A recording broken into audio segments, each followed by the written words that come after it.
ನನ್ನ ಹೆಸರು ಸೈಯದ್ ಆಸಿಫ್. ನಮ್ಮ ಇವತ್ತಿನ ವಿಶೇಷ ಕಾರ್ಯಕ್ರಮಕ್ಕೆ ತಮ್ಮೆಲ್ಲರಿಗೂ ಆತ್ಮೀಯ ಸ್ವಾಗತ. ನೀವು ನೋಡ್ತಾ ಇದ್ದೀರಾ ರೈಟ್ ಕ್ಲಿಕ್ ಕನ್ನಡ ಚಾನಲ್. ಪ್ರಿಯ ವೀಕ್ಷಕರೇ, ಶಿವಮೊಗ್ಗ ಜಿಲ್ಲೆಯಲ್ಲಿರುವ ಶಿವಮೊಗ್ಗ ತಾಲೂಕಿನ ಗ್ರಾಮ ಪಂಚಾಯಿತಿ ತುಪ್ಪೂರು ಗ್ರಾಮ ಪಂಚಾಯಿತಿಯ ವ್ಯಾಪ್ತಿಯಲ್ಲಿ ಬರುವ ಹೊರಬೈಲು ಗ್ರಾಮದ ಅಧ್ಯಕ್ಷರು ಶ್ರೀಮತಿ ಶಶಿಕಲಾ ಅವರೇ ನಮ್ಮ ಈ ಕಾರ್ಯಕ್ರಮದ ಮುಖ್ಯ ಅತಿಥಿ. ಈ ಕಾರ್ಯಕ್ರಮದಲ್ಲಿ ಸ್ವತಃ ಅವರು ನಮ್ಮ ಜೊತೆಯಲ್ಲಿ ಇದ್ದಾರೆ. ಕಾರ್ಯಕ್ರಮಕ್ಕೆ ಸ್ವಾಗತ ಮೇಡಮ್.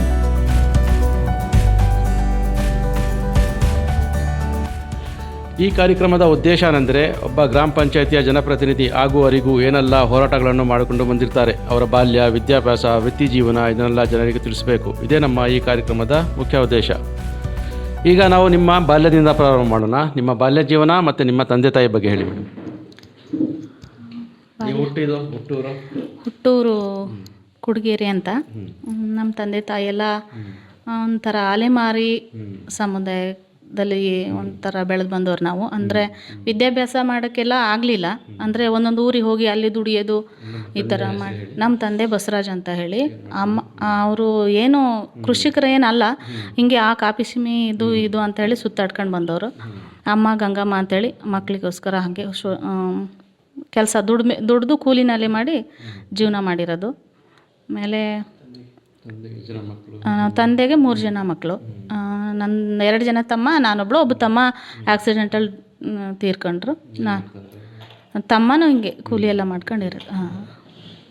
ನಿಮ್ಮ ಕುಟುಂಬದ ಬಗ್ಗೆ ಹೇಳ್ತೀರಾ? ಕುಟುಂಬ ಅಂದರೆ ಗಂಡನ ಮನೆ. ಮದುವೆ ಆಗಿ ಒಂದು 26 ವರ್ಷ ಆತೇನೋ. 26 ವರ್ಷ ಅಂದರೆ ಗಂಡನ ಮನೆಯಲ್ಲೂ ಬಡವರೇನೆ. ಅಂದರೆ ನಮ್ಮ ಸುರೇಶ್ ಅಂತ ಹೇಳಿ ನಮ್ಮ ಮನೆಯವರು, ಅತ್ತೆ ಹಾಲಮ್ಮ ಅಂತ. ಆಮೇಲೆ ಗಂಡನ ಮನೆಯಲ್ಲೂ ಎಲ್ಲ ಕೂಲಿ ಮಾಡ್ಕೊಂಡು ತಿನ್ನೋರೇನೆ. ಅಂದರೆ ನನಗೆ ಇದುವರೆಗೂ ಏನು ರಾಜಕೀಯ ಮಾಡಬೇಕಂತ ಏನು ನಮ್ಮ ಮನಸ್ಸಲ್ಲಿ ಇರಲಿಲ್ಲ. ಇವಾಗ ಏನೋ ಸ್ವಲ್ಪ ಎಲ್ಲರೂ ಏನೋ ಒಂದು ಮಾಡ್ತಾರೆ. ನಾವು ಸ್ವಲ್ಪ ನನಗೆ ಇವಾಗ ಅವಳಿಗೆ 3.5 ವರ್ಷ. ನನ್ನ ಮಗಳು, ದೊಡ್ಡ ಮಗಳು ಇಂಜಿನಿಯರು ಕೆಲಸ ಮಾಡ್ತಿದ್ದಾಳೆ. ಈಗ ಒಂದು 3 ತಿಂಗಳಾದ ಕೆಲಸ ಆಗಿ. 2ನೇ ಮಗಳು ಸೆಕೆಂಡ್ PUC ಮಾಡಿ ಬಿಟ್ಲು. ಮಗ ITI ಮಾಡ್ತಾ ಇದ್ದಾನೆ. ನಾವು ಓದಿಲ್ಲ ಅಂದರೂ ಮಕ್ಕಳಿಗಾದ್ರೂ ಒಂದು ಒಳ್ಳೆ ಲೈಫ್ ಕೊಡೋಣ ಅಂತ ಹೇಳಿ ಮಕ್ಕಳಿಗೆಲ್ಲ ಓದಿಸ್ತಾ ಇದ್ದೆ. ನಿಮಗೆ ರಾಜಕಾರಣಕ್ಕೆ ಬರಬೇಕು ಅನಿಸಿದೆ ಯಾವಾಗ? ನಾನು 25 ವರ್ಷ ನಮ್ಮೂರಿಗೆ ಮದುವೆಯಾಗಿ ಬಂದಲ್ಲಿಂದಾನು ನನಗೆ ನಾನು ಇಷ್ಟು ಬಡವಿ ಆದರೂ ಒಂದು ಮನೆ ತಗೊಳಕ್ಕಾಗಿಲ್ಲ ನನಗೆ. ನಮ್ಮಂತರಿಗೆ ಈ ಥರ ಪರಿಸ್ಥಿತಿ ಆದರೆ ಇನ್ನೂ ಹಿಂದುಳಿದವರು ಇದೀವಲ್ಲ, ಅವರಿಗೆ ಇನ್ನೂ ಏನೂ ಕೊಡೋಕ್ಕಾಗಲ್ಲ ಈ ಸಮಾಜದಿಂದ ಅಂತ ಹೇಳಿ ನನ್ನ ಕೈಲಾದಷ್ಟು ಅವರೆಲ್ಲ ಆಯ್ಕೆ ಮಾಡಿ ಕೊಟ್ಟರೆ ನನ್ನ ಕೈಲಾದಷ್ಟು ಸಮಾಜ ಸೇವೆ ಮಾಡೋಣ ಅಂತ ಹೇಳಿ ಕಾಲಿಟ್ಟೆ ಸರ್.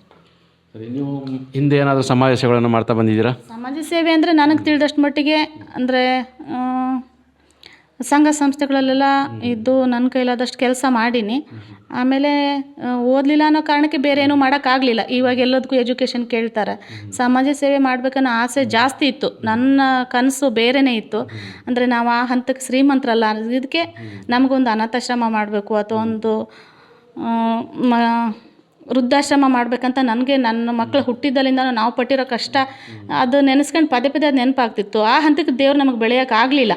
ವಿದ್ಯಾಭ್ಯಾಸ ಯಾಕೆ ಮುಂದೆ ಆಗಿಲ್ಲ ಮೇಡಮ್? ಹೋಗೇ ಇಲ್ಲ ಸರ್, ಹೋಗಲೇ ಇಲ್ಲ. ಅಪ್ಪನೂ ಓದಲಿಲ್ಲ, ನನ್ನ ಅಣ್ಣ ತಮ್ಮದಿರು ಓದಲಿಲ್ಲ, ನಾನು ಓದಲಿಲ್ಲ. ಅಂದರೆ ಅಲೆಮಾರಿಗಳು ಹೋಗ್ತಾ ಅಲ್ಲೊಂದು ಊರು ಇಲ್ಲೊಂದು ಊರು ಕೆಲಸ ಮಾಡ್ತಾ ಜೀವನ ಮಾಡ್ತಾ ಇರೋದ್ರಿಂದ ಎಲ್ಲ ಕಾಫಿ ಸೀಮೆ ಅಂತಾರಲ್ಲ, ಆ ಕಡೆ ಬಿದ್ದುಬಿಟ್ರು. ಅದಕ್ಕಾಗಿ ನಮಗೆ ಮಾಡೋಕ್ಕಾಗಲಿಲ್ಲ. ಸರಿ, ಪ್ರತಿಯೊಬ್ಬರ ಜೀವನದಲ್ಲಿ ತಮ್ಮದೇ ಆದ ಮಾರ್ಗದರ್ಶಕರು ಇರ್ತಾರೆ. ನಿಮ್ಮ ಜೀವನದ ಮಾರ್ಗದರ್ಶಕ ಯಾರು? ಮೊದಲು ನಮ್ಮಮ್ಮ, ಇವಾಗ ನನ್ನ ಮಕ್ಕಳು. ರಾಜಕೀಯದಲ್ಲಿ ಸರ್ ಯಾರೂ ಇಲ್ಲ. ನನ್ನ ಸ್ವಂತ ಒಂದು ಇದ್ರ ಮೇಲೆ ನಾನು ರಾಜಕೀಯಕ್ಕೆ ಬಂದಿರೋದು. ನಿಮ್ಮ ಜೀವನದಲ್ಲಿ ಬಂದಿರುವ ಸಂತೋಷದ ಗಳಿಗೆ ಯಾವುದು? ನಾನೊಬ್ಬ ಬಡವಿ ಆದ್ರೂ ಒಂದು ಹೆಣ್ಮಗುಂದು ದತ್ತು ತಗೊಳ್ಳಲ್ಲ, ಅದೇ ಸಂತೋಷದ ಗಳಿಗೆ ನನಗೆ. ಅಧ್ಯಕ್ಷರಾಗಿದ್ದು ಖುಷಿನೇ. ಕೆಲಸ ಮಾಡಾದ್ಮೇಲೆ ಆ ಖುಷಿನ ನಾನು ತೋರ್ಪಡಿಸ್ಕೋಬೇಕು ಅಂತ ಹೇಳಿ ಇವಾಗ ಆ ಖುಷಿ ಅರ್ಧದಲ್ಲಿ ಮಾತ್ರ. ಯಾವ ಪಕ್ಷದಿಂದ ನೀವು ರಾಜಕಾರಣಕ್ಕೆ ಸ್ವಾಗತಿಸಿದ್ದು? ನನಗೆ ನಮ್ಮಲ್ಲೆಲ್ಲ ಎಲ್ಲನೂ ಮೊದಲಿಂದನೂ ಪಕ್ಷ ಅಂತ ಹೇಳಿದರೆ ನಮ್ಮೂರು ಇಡೀ ಊರು ನನಗೆ ಓಟ್ ಹಾಕಿದವರೆಲ್ಲ ಎಲ್ಲ ಪಕ್ಷದವರು ಇದ್ದಾರೆ. ಅದಕ್ಕಾಗಿ ಇವಾಗ ನಾನು ಹೇಳೋದೇನು, ನನಗೆ ಯಾರು ಸಪೋರ್ಟ್ ಮಾಡ್ತಾರೆ, ನಮ್ಮ ಪಂಚಾಯತಿಗೆ ಯಾರು ಬೆಳವಣಿಗೆಗೆ ಸಪೋರ್ಟ್ ಮಾಡ್ತಾರೆ, ಅದೇ ಪಕ್ಷ ನಂದು. ನಿಮ್ಮ ಪಂಚಾಯತಲ್ಲಿ ಎಷ್ಟು ಜನ ಸದಸ್ಯರಿದ್ದಾರೆ? 7 ಜನ ಇದ್ದಾರೆ ಸರ್. ಅದರಲ್ಲಿ ನಾನು ಅವಿರೋಧವಾಗಿ ಆಯ್ಕೆ ಆದರೂ ನಾನು ಎಲ್ಲ ರೀತಿಲೂ ಸಪೋರ್ಟಿಗೆ ನಿಂತವರು ಒಂದು 4-5 ಜನ ನನ್ನ ಸಪೋರ್ಟಿಂದ ಅವ್ರಿಗೆಲ್ರಿಗೂ ಧನ್ಯವಾದ ಹೇಳಕ್ಕೆ ಇಷ್ಟಪಡ್ತೀನಿ. ಮುಂದೆ ಬರುವ ಯಾವ ಚುನಾವಣೆಯಲ್ಲಿ ಭಾಗವಹಿಸಲು ಇಚ್ಛಿಸಿದ್ದೀರಾ? ಬೇಡ ಸರ್, ನಾನು ಈ 5 ವರ್ಷದ ಅವಧಿಯಲ್ಲಿ ನನಗೆ ಎಷ್ಟಾಗುತ್ತೆ ಅಷ್ಟು ಜನಸೇವೆ ಮಾಡಿ ಮುಂದೆ ಮಕ್ಕಳು ಮರಿ ಫ್ಯಾಮಿಲಿ ಅಂತ ಇರಬೇಕು ಅಂತ ಹೇಳಿ ಇದು ಇವಾಗ ನಾನು ನಿಂತಿರೋದು ಜನರ ಒತ್ತಾಯಕ್ಕೆ. ಒಬ್ಬ ಶ್ರೀಮಂತರು ಕೂಡ ಒಂದು ಮಗುನ ದತ್ತು ತಗೊಳಕ್ಕೆ ಇಷ್ಟಪಡಲ್ಲ. ಹುಟ್ಟಿದ ಒಂದು ಹೆಣ್ಣು ಮಗುಗೆ ಜೀವನ ಕೊಟ್ಟಿಯಾ, ನಿನ್ನಂಥವ್ರು ಬೇಕು ಅಂತ ಆಯ್ಕೆ ಮಾಡಿಕೊಟ್ಟಾರೆ. ಅದಕ್ಕೋಸ್ಕರ 5 ವರ್ಷ ನನ್ನ ಕೈಲಾದಷ್ಟು ಶಕ್ತಿ ಮೀರಿ ಜನರಿಗೆ ಒಳ್ಳೆಯದು ಕೆಲಸ ಮಾಡೋಕ್ಕೆ ಇಷ್ಟಪಡ್ತೀನಿ. ಗ್ರಾಮ ಪಂಚಾಯತಿಯಲ್ಲಿ ಸ್ಪರ್ಧೆ ಮಾಡಲು ಕಾರಣ? ಗ್ರಾಮ ಪಂಚಾಯತಿಲಿ ಅಂತ ಹೇಳಿದರೆ ಎಲ್ರಿಗೂ ಏನೋ ಒಂದು ಮಾಡಬೇಕು, ಒಂದು ಕನಸು ಇಟ್ಕೊಂಡಿರ್ತಾರೆ. ಅದರಲ್ಲೂ ನನಗೂ ಅದೇ ಥರ ಕನಸಿತ್ತು. ನಾನೊಂದು ಅಧ್ಯಕ್ಷರಾದರೆ ನನ್ನ ಒಂದು ಉಪಸ್ಥಿತಿಲಿ ಏನಾದರೂ ಒಂದು ಒಳ್ಳೆ ಕೆಲಸ ಮಾಡ್ಬೋದಾ ಅಂತ ಹೇಳಿ ಸ್ಪರ್ಧೆ ಮಾಡ್ತೀನಿ. ಕ್ಯಾಟಗರಿ ಮೇಲೆ ಬಂದಿರೋದು, ಅಂದರೆ 2 ಜನ ಇದ್ವಿ, ಅದು ಅವಿರೋಧವಾಗಿ ಆಯ್ಕೆ ಆದೆ. ಸರ್, ನಮ್ಮೂರಲ್ಲಿ ಇರೋದು ಮತ ಬರೀ 485 ಜನ ಓಟ್ ಹಾಕಿರೋದು, 12 ಜನ ನಿಂತಿದ್ವಿ. ಇಡೀ ಬೂತಿಗೆ ನಂದೇ ಓಟ್ ಜಾಸ್ತಿ, 137 ಜನರಲ್ಲೂ ಮತ್ತು S2ರಿಂದನೂ ನಾನೇ ಓಟ್ ಜಾಸ್ತಿ ತಗೊಂಡಿರೋದು. ನಿಮ್ಮ ಗ್ರಾಮದಲ್ಲಿ ಏನಾದರೂ ಸಮಸ್ಯೆಗಳಿದೆಯಾ? ನಾವು ವಿಪರೀತ ಸಮಸ್ಯೆ ಇದ್ದಾವೆ ಸರ್. ಈಗ ವಯಸ್ಸಾದವರಿಗೆ ವೇತನ ಬರ್ತಾ ಇಲ್ಲ, BPL ಆಸ್ತಿನೇ ಇಲ್ದವ್ರಿಗೆ APL ಕಾರ್ಡ್ ಇದ್ದಾವೆ, ಆಮೇಲೆ ರಸ್ತೆಗಳಿಲ್ಲ. ಈಗ ನಮಗಾದ ಪರಿಸ್ಥಿತಿ ಮುಂದಿನ ಪೀಳಿಗೆಗೆ ಆಗಬಾರ್ದು ಅನ್ನೋದಕ್ಕೋಸ್ಕರ ಆ ಸಮಸ್ಯೆನ ಪರಿಹರಿಸಬೇಕು ಆದಷ್ಟು ಅಂತ ಹೇಳಿ. ನೀರಿನ ಸಮಸ್ಯೆ ಇತ್ತು ಸರ್, ಇವಾಗ ಸದ್ಯ ಪರಿಸ್ಥಿತಿಲಿ ಸುಧಾರಿಸಿತ್ತು. ಇವಾಗ ಶಾಲೆ ಇದ್ದಾವೆ ಮತ್ತು ಹೊಸ ಕಟ್ಟಡ ಬೇಕು ಅಂತ ಹೇಳಿ ಕೇಳ್ಕೊಂಡಾಗ MLA ಅವ್ರು ಕೊಟ್ಟಾರ, ಅದು ನಡೀತಾ ಇತ್ತು. ಆಸ್ಪತ್ರೆ ಎಲ್ಲ ಇಲ್ಲ ಸರ್, ಏನು ಹಳ್ಳಿ ಆಗಿದ್ರಿಂದ ಚಿಕ್ಕ ಊರು, ಏನೂ ಇಲ್ಲ ಸರ್. ಮೊದಲೇ ರಸ್ತೆನೇ ಇಲ್ಲ, ನಮ್ಮ ಊರಿನ ಪರಿಸ್ಥಿತಿ ಸರಿ ಇಲ್ಲ.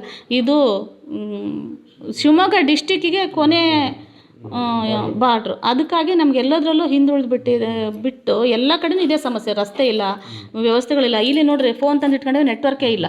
ಇಂಥ ಸಮಸ್ಯೆಗಳೆಲ್ಲ ಇದ್ದಾವಲ್ಲ, ಸ್ವಲ್ಪ ಏನಾದ್ರು ಓದು ಬರಹ ಇಲ್ಲದೇ ಇದ್ರೂ ನಮ್ಮ ಬಾಯಿ ಮಾತಿಂದನಾದ್ರು ಸ್ವಲ್ಪ ಏನಾದ್ರು ಸರಿ ಮಾಡ್ಬೋದಾ ಅಂತ ಹೇಳಿ ಬಂದು ಕೂತ್ಕೊಂಡಿರೋ ಸರ್. ಈ ಸಮಸ್ಯೆಗಳಿಗೆ ಏನಾದರೂ ಪರಿಹಾರ ಇದೆಯಾ? ನಿಮ್ಮ ಪರಿಹಾರ ಮಾಡೋಕ್ಕೆ ಯೋಜನೆ ಇದೆಯಾ? ಏನಾದರೂ ಪರಿಹಾರ ಮಾಡೋಕ್ಕೆ ಯೋಜನೆ ಅಂತ ಹೇಳಿದ್ರೆ ಸರ್, ನಾವು ಮೇಲ್ನವ್ರ ಹತ್ರ ಕಂಡು ಎಲ್ಲರೂ ಸೇರಿ ಪಂಚಾಯತಿಲಿಗೆ ಯಾರೂ ಬೇರೆ ಅಲ್ಲ, 7 ಜನನ ಒಗ್ಗಟ್ಟಿಂದ ಈ ಎಲ್ಲ ಸಮಸ್ಯೆಗೆ 5 ವರ್ಷದೊಳಗಡೆ ಪರಿಹಾರ ಕೊಡಬೇಕಂತಾನೆ ಎಲ್ಲರೂ ಒಮ್ಮತದಿಂದ ಕೂತ್ಕೊಂಡಿವಿ, ಇಲ್ಲಿ ನಡೆಸ್ಕೊಡ್ಕೋಬೇಕು ಅದನ್ನು. ಮಹಿಳೆಯರ ಸಮಸ್ಯೆ ಅಂದರೆ ಬೇಕಾದಷ್ಟು ಇದ್ದಾವೆ ಸರ್. ಅದನ್ನೆಲ್ಲ ಸರಿ ಮಾಡಬೇಕಂದ್ರೆ ಕಾಲಾವಕಾಶ ಬೇಕು. ಅದೆಲ್ಲ ತಲೆಯಲ್ಲಿ ಇಟ್ಕೊಂಡೇ ನಾವು ಈ ಒಂದು ಸ್ಥಾನಕ್ಕೆ ಬಂದು ಕೂತ್ಕೊಂಡಿರೋದು. ಏನೇನು ಸಮಸ್ಯೆ ಅಂತ ಹೇಳಿದರೆ, ಇವಾಗ ಒಂದು ಮಹಿಳೆ ವಯಸ್ಸಾಗ್ದೇ ಗಂಡ ಸತ್ತಿದ್ರೆ ಅವ್ರಿಗೆ ದುಡ್ಡು ಕೊಡೋಕೆ ಅವಕಾಶ ಸಿಗ್ತಾ ಇಲ್ಲ ಈಗ. ಹೌದು. ಆಮೇಲೆ ಏನು ಮತ್ತೆ ಈಗ ಒಬ್ಬರೇ ಇದ್ರಪ್ಪ, ಅವ್ರಿಗೆ BPL ಕಾರ್ಡ್ ಕೊಟ್ಟಾಗ ಅದನ್ನು ಸರಿಯಾಗಿ ಅವ್ರ ಮಕ್ಕಳಿಗೆ ಆ ತಾಯಿ ಬೇಡಾಗಿರ್ತೈತೆ, ಆವಾಗ ಅವರು ಸಿಂಗಲಾಗಿ ಮಾಡಿರ್ತಾರೆ. ಅವ್ರು ಸಿಂಗಲ್ BPL ಕಾರ್ಡಲ್ಲಿ 1 kg ಅಕ್ಕಿ ತಂದು ಏನೂ ಮಾಡೋಕ್ಕಾಗಲ್ಲ ಸರ್ ಇವಾಗ. ಅದಕ್ಕೇನಾದ್ರು ಸರಿ ಮಾಡ್ಬೋದಾ, ಅವ್ರಿಗೆ ಏನಾದ್ರು ಒಂದು ಜೀವನಕ್ಕೆ ದಾರಿ ಮಾಡ್ಬೋದಾ ಅನ್ನೋ ಏನು ಕೆಲವೊಂದು ಎಲ್ಲನೂ ಇದ್ದಾವೆ. ಹೆಣ್ಮಕ್ಳಿಗೆ ಎಜುಕೇಷನ್ ಜಾಸ್ತಿ ಬೇಕು, ನಂತರ ಯಾರು ಆಗಬಾರ್ದು ಅನ್ನೋದು ನಂದೊಂಥರ. ಇಲ್ಲ ಸರ್, ಇಲ್ಲಿ ತುಪ್ಪೂರಿ ವ್ಯಾಪ್ತಿಗೆ ಬರೋದು ಯಾವುದೂ ಇಲ್ಲ. ಅದು ಕೆಲವೊಂದು ಹಳ್ಳಿಲಿದ್ದಾವೆ, ಕೆಲವೊಂದು ಹಳ್ಳಿಲಿಲ್ಲ. ಮಾಡಬೇಕಂತ ಇದ್ದೀವಿ ಸರ್ ತರಬೇತಿ. ಅಂದರೆ ಈಗ ಹಳ್ಳಿಲೆಲ್ಲ ಸ್ವಲ್ಪ ಟೈಲರಿಂಗ್ ಮಾಡೋರು ಇದ್ದಾರೆ. ಕೆಲವೊಂದು ಹೆಣ್ಮಕ್ಳಿಗೆ ಬಡವರಾಗಿದ್ದರಿಂದ ಕಂಪ್ಯೂಟ್ರ್ ಕಲಿಸೋಕ್ಕೂ ಆಗ್ತಾಯಿಲ್ಲ. ಅಂಥವೆಲ್ಲ ಸ್ವಲ್ಪ ತಂದು ಕೊಡಬೇಕು.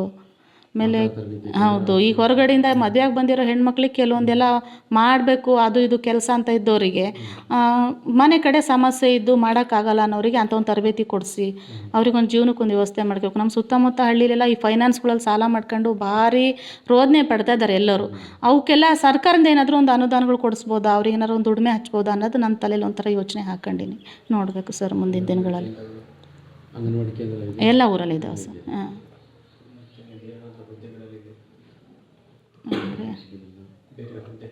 ಹುದ್ದೆ ಅಂದರೆ ಸರ್